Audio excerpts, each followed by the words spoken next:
결혼식은 떨어져 있던 사람이 같이 사니까 준비해야 될 것들이 참 많이 있었는데, 그래서 뭐 물건을 보고 뭐 결혼 박람회에 참석을 하고 여행사, 뭐 웨딩 촬영 이런 것들을 업체를 선정을 하고 사진을 찍고 하는 과정들을 준비를 하는데, 결혼식 당일에 하객이 몇 명이나 올까 이게 좀 어려웠던 것 같아요. 뭐 지인들, 가족들, 친척들 이렇게 예상 인원을 잡는데 이게 너무 작게 잡으면 음식이 모자랄 테니까 문제가 되고, 너무 많이 잡으면 그러니까 뭐 또 음식이 또 남게 되거나 뭐 이런 여러 가지 어려움 때문에 잡기가 어려웠어. 또 모교회에서 결혼식을 했는데 당일에 이제 교회 토요일 날 예식을 하다 보니까 이제 토요일 날 이제 주일을 준비하러 오신 분들이 많잖아요. 그러니까 우리 예상 인원보다 한 50명을 더 잡으라 그러더라고요. 그분들도 와서 다 식사를 하니까. 기억으로 한 350명? 300명, 350명 정도를 잡았던 것 같아요. 이제 시작이 되고 들어갔어요. 들어가서 이제 신부 입장하는데 돌아서서 이렇게 보니까 예배당이 되게 크거든요. 근데 텅텅 비었더라고요. 스님들이 많이 안 오시나 보다 하고, 이제 예식이 거의 진행된 다음에 하객들에게 인사하려고 이렇게 뒤를 돌았더니 그 예배당에 꽉 찼어요. 많은 사람들이 오셔서 저희 결혼식을 축하해주고 축복해 주셨는데 걱정이 되더라고요. 이거 음식이 모자르면 어떡하나 걱정이 됐는데, 패배까지 하고 내려갔더니 아니나 다를까 이제 음식이 모자랐던 여러 가지 반찬들을 준비를 했는데 그 중에 모자란 그런 음식도 생겼다고 하더라고요. 그럼 하객들한테, 찾아뵈 하객들한테 무척 죄송했던 그런 기억이 납니다. 큰 실례죠. 축하해 주러 왔는데 음식이 떨어졌다라는 것은. 이 전라도 결혼식에 빠지지 않는 음식이 홍어라고 해요. 홍어. 이 전라도 예식에서는 절대로 떨어져서는 안 되는 게 홍어가 떨어지면 막 요걸 바가지로 먹는다고 하더라고요. 오늘 본문의 가나 혼인잔치에도 꼭 있어야 하고 절대로 떨어져서는 안 되는 게 있는데 그게 바로 포도주예요. 포도주. 제가 과거에 한 설교 가운데도 이 본문을 중심으로 한 그런 설교가 있긴 한데 오늘은 다른 시각에서 접근해 보려고 합니다. 요한복음에 의하면 이 가나 혼인잔치에서 예수님이 물이 포도주가 되게 하신 이 사건을 11절 말씀해 보니까 같이 한번 읽어볼까요? 11절. 예수께서 이처 표적을 갈릴리 가나에서 행하여 그의 영광을 나타내심에 제자들이 그를 믿으니라. 네. 자, 여기 나와 있는 표적은 우리가 이렇게 막 표적을 맞추다 할 때 그 표적이 아니라 기적이라는 거예요. 기적인데 제가 2주 전에도 말씀을 드린 기억이 나는데 예수님께서 행하신 기적은 그냥 단순히 초자연적인 사건이 아니라 예수님이 나는 하나님의 아들이다, 나는 메시아다 라는 것을 나타내기 위한 기적. 그래서 표적, 세번역 성경에 보니까 표징이라고 번역이 되어 있어요. 자, 근데 중요한 것은, 제가 강조하고 싶은 것은, 이 사건에서 제가 강조하고 싶은 것은 파티는 계속되어야 된다라는 거죠. 포도주가 떨어지면 잔치는 끝나는 거예요. 잔치집에 음식이 다 떨어지면 잔치는 끝나는 거죠. 최영미 시인이 서른 잔치는 끝났다라는 시도 썼지만 예수님께서는 포도주가 떨어져서 잔치가 끝나는 상황이 벌어지지 않도록 물이 포도주가 변하게 하셔서 잔치가 계속 이어지게 하셨다라는 거죠. 포도주가 떨어지는 것은 결혼식의 주인공인 신랑과 신부 또 그 가족, 잔치를 맡은 사, 참석한 하객들 모두에게 당혹스러운 거죠. 포도주가 떨어지면 다 싫어하다는 거죠. 기분도 상하는 거야. 그리고 어떤 마음이 들어요? 나는 진짜 생일이라고 이렇게 선물까지 준비해 왔는데 이렇게밖에 준비를 못했어. 그러면은 관계도 깨어지게 되는 거죠. 그러니까 이 포도주가 떨어졌다는 이유 하나만으로 참석한 이들의 관계도 다 흐트러지게 되는 거죠. 예수님께서는 이 모두를 위해서 당신의 때가 오지 않았음에도 불구하고 무리를 하셔서 이 잔치가 계속되게 하셨다라는 거죠. 아니 오히려 좀 극상의 포도주를 만들어서 잔치에 참석한 이들의 흥을 돋우었다. 분위기를 더욱 들뜨게 만드셨다라는 거죠. 예수님에 관한 그림을 우리가 성화라고 해요. 성화. 대개는 예수님을 보면은 막 엄숙하고 거룩한 표정 내지는 이 고난 당하시고 십자가에 못 박혀 있는 내용의 성화가 아주 많아요. 그러니까 우리에게 예수님은 죽음과 그러니까 고난과 죽음이라는 이미지가 더 강하게 다가오겠다라는 것이죠. 저는 이것은 유럽 중심 신학의 영향 때문이라고 생각을 합니다. 이 로마 캐톨릭의 미사의 핵심은 희생이에요. 희생 제사를 상징하는 거죠. 그리고 이 종교의 미사는 그 부활이 핵심입니다. 그러니까 십자가에는 두 가지 의미가 다 사실 담겨 있는 거거든요. 그래서 보통 이 십자가가 라틴 십자가하고 그리스 십자가 이렇게 두 개를 우리가 사용하는데 가로와 세로의 길이가 다른 걸 우리가 라틴 십자가라고 하죠. 우리 개신교에서도 그 십자가를 쓰고 있고요. 그리스 십자가는 이 가로와 세로의 길이가 같아요. 그래서 이 라틴 십자가는 희생, 고난과 희생에 초점을 맞췄고 이 그리스 십자가는 부활에다가 초점을 맞추고 있는 거죠. 근데 우리 개신교가 이 라틴 십자가를 사용해서 쓰고 있죠. 당연히 고난과 죽음을 중요하게 여기는 회개, 속죄, 구속, 구원 여기에 방점이 찍혀 있습니다. 우리가 주일에 왜 예배를 드립니까?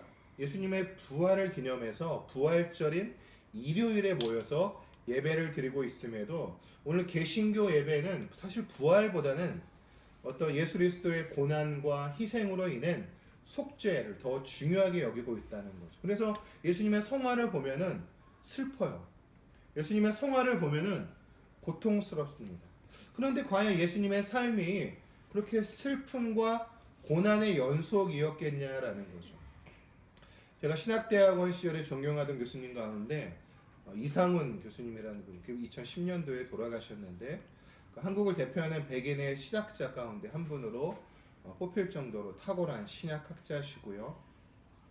은퇴했음에도 불구하고 그때 80이 넘은 그 노부를 이끌고 대중교통을 이용하셔서 학교에 오셔서 우리를 가르쳐 주셨어요. 그때 예수의 이야기라는 과목이 있었는데 교수님이 그 같은 제목의 책을 쓰셨어요. 예수의 이야기라는. 그리고 검색해 보면 뜰 텐데 그 표지를 보면은 그러니까 호탕하게 웃고 있는 예수님의 얼굴이 그 책 표지에 그려져 있어요. 그러니까 교수님께서 그 표지를 보면서 우리에게 예수님의 이미지는 좀 일그러져 있다라는 말씀을 하셨어요. 이렇게 호방하게 웃고 있는 모습이 예수님의 참 모습이지 않겠냐라는 그런 의미의 말씀을 하셨던 기억이 납니다. 우리가 힘들고 고된 일상을 살아가는데 가장 필요한 것이 뭘까요? 그건 바로 즐거움이에요. 즐거움.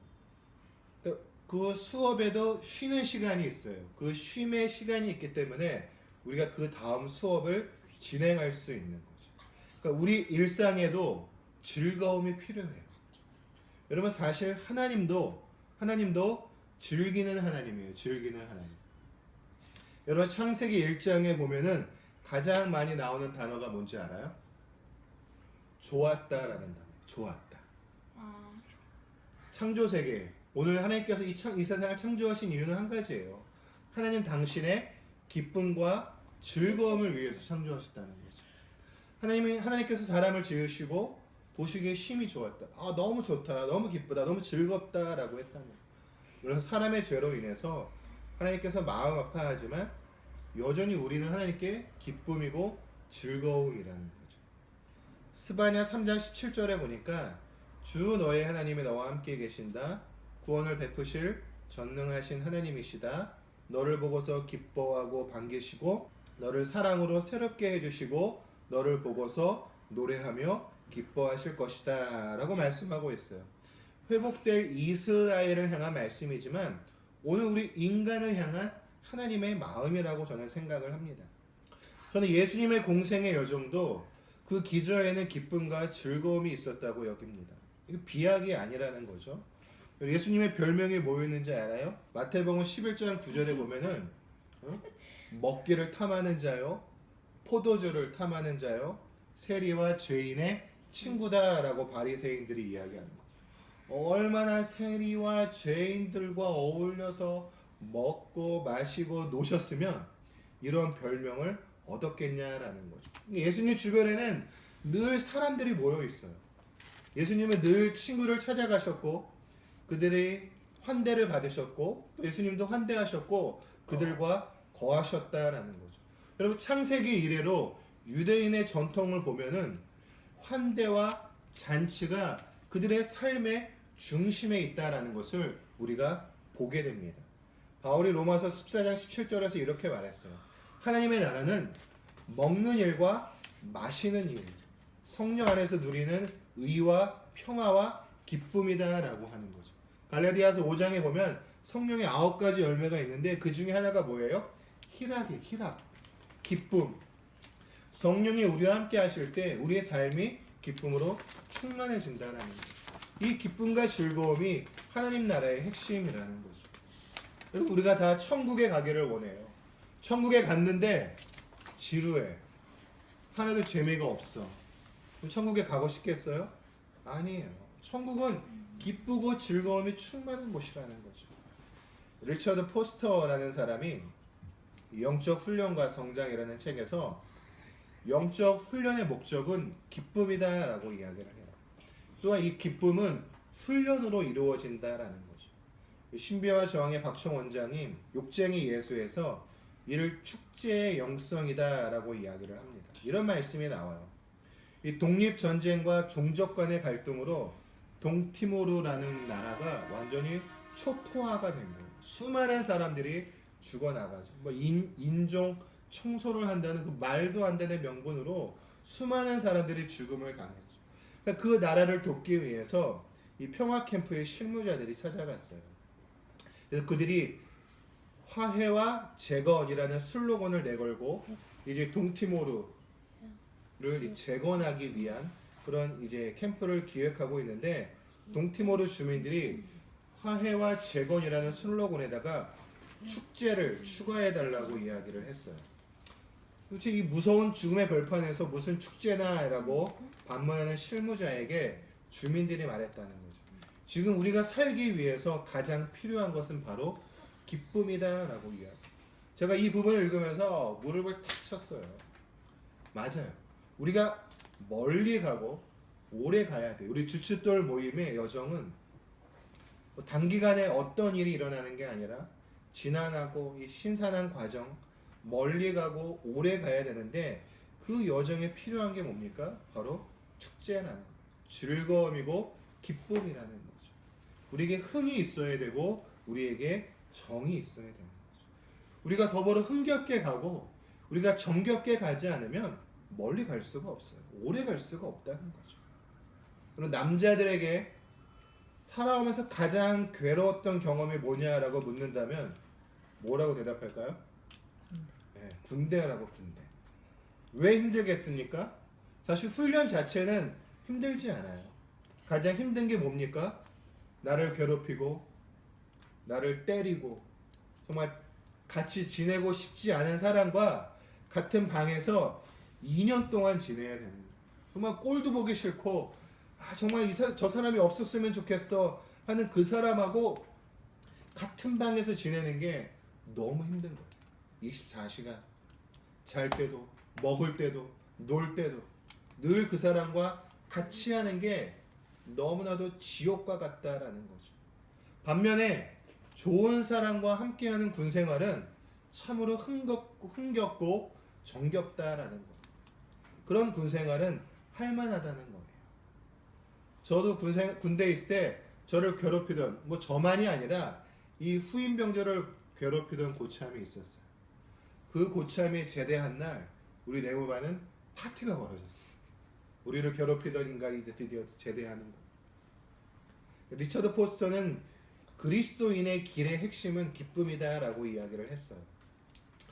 요한복음 15장 11절에 보니까 자, 내가 너희에게 이러한 말을 한 것은 내 기쁨이 너희 안에 있고 또 너희의 기쁨이 넘치게 하려는 것이다. 그러니까 이 넘치는 기쁨과 흥이 있어야 우리가 그리스도의 길을 걸어갈 수가 있다는 거죠. 여러분 복음서를 보면 예수님께서 기쁨에 관한 말씀을 참 많이 하고 있어요. 왜 그럴까요? 왜냐하면 우리가 주님을 따르는 십자가의 길이 고난의 길이기 때문에 그래요. 마태복음 5장에 보면 팔복이 나오죠. 주님을 위한 길은 고난과 박해의 길임을 천명하고 있다라는 거죠. 나를 부인하고 십자가를 지고 가는 길도 고되고 어렵습니다. 굳이 주님의 말씀이 아니더라도 우리는 이 현실이 고난의 연속이라는 걸 알고 있죠. 오죽하면 불교도 인생은 고다라고 말하겠습니까? 그만큼 인간의 삶은 총체적으로 모든 문화와 또 역사 이런 것들을 떠나서 모두가 삶은 고난이다, 고통이다라고 이야기를 하는 거죠. 그러니 그 고난의 길, 그 십자가의 길을 갈 수 있도록 주님께서는 반복해서 기쁨에 관해서 말씀하셨던 겁니다. 박충 원장이 말합니다. 그러한 삶을 함께 가기로 한 자매 형제들과 일상의 소소한 기쁨으로 활짝 웃어 젖힐 수 있다면 우리의 삶이 단지 고행으로만 점철된 딱한 인생이 아니라 넉넉히 살아범직한 것이 될 것이다. 그러니 우리의 길이 축제의 길이 되도록 우리끼리라도 서로 흥겹게 정겹게 가야 할 것입니다. 무엇보다 우리가 가고자 하는 길은 세상의 길과는 아주 달라요. 즉 우리가 가고자 하는 길은 한국 교회들이 걸어왔던 길과도 다릅니다. 우리가 건강한 교회를 지향하고 있다지만 아직 우린 그 교회가 구체적으로 어떤 교회인지 몰라요. 길을 만들어 간다는 건 그래서 더 힘들고 어려워 지난하고 신선한 과정이 되는 거죠. 그렇기에 더욱 서로 간의 정과 함께감의 흥이 필요합니다.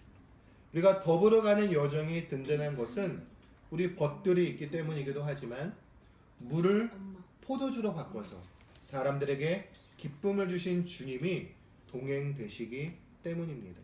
우리가 사망의 음침한 골짜기를 걸을지라도 주님이 동행하시니 우리가 두려움 속에서도 길을 잃지 않고 서로 두 손을 꼭 잡고 갈 수 있습니다. 저는 무엇보다도 우리 레이미하고 리비하고 지원이가 흥겹게 갔으면 좋겠어. 정겹게 갔으면 좋겠어. 근데 우리 자녀들의 얼굴에는 뭐랄까 고난이 고통이 가득 차 있는 지겨움이 가득 차 있는 그런 표정인데 그래서 저는 우리 세 분에게 제안을 드리고 싶어요. 우리 레이미하고 리비하고 지원이에게 제안을 하는 거예요. 무엇이든지 우리 모임을 위해서 여러분이 품고 있는 생각을 이야기해 줬으면 좋겠어. 왜냐하면은 우리 주칫돌 모임은 어른들만의 모임이 아니에요. 어른들만. 우리가 같이 가는 거죠. 우리 어른들만와 룰루랄라 즐거우면 안 되는. 우리 레이미하고 리비하고 지원이도 흥겹게 가야 돼. 그래서 우리 자녀들이 즐겁지 않으면 우리 어른들도 즐거울 수가 없거든요. 그러니까 이제 우리가 시작하는 겁니다. 그러니까 지금부터 우리가 함께 대화해야 돼요. 레이미하고 리비만 대화하면 안 되고 우리가 함께 대화하고 고민하고 나누어야 되는 거예요. 그래서 저는 우리 딸이 우리 지원이가 어제 제가 말씀을 준비하고 있는데 제 뒤통수에다 대고서 제발 좀 짧게 하라고 막 지난주 너무 지루했다고 얘기해서 제가 설교를 확 줄였어요. 시간을 봐도 지금 지난주보다 지금 10분 이상 줄은 걸 느낄 수가 있는데 여러분들 의견을 우리 어른들이 귀담아 들을 거예요.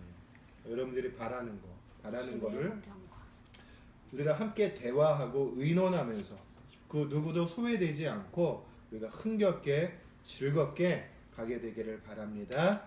기도하겠습니다.